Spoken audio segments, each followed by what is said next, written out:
తెలంగాణ పల్లెలకు ప్రజాపాలన వచ్చింది.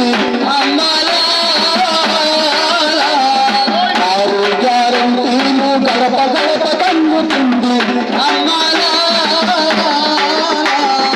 అభయాస్తము మన ఇంటికి చేరింది.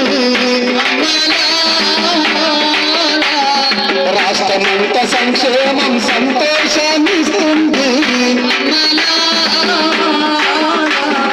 ఇందిరమ్మ రాజ్యము మళ్ళీ మనకు వచ్చిందని పల్లెలన్నీ పండగగా సంబరాలు చేస్తుంది.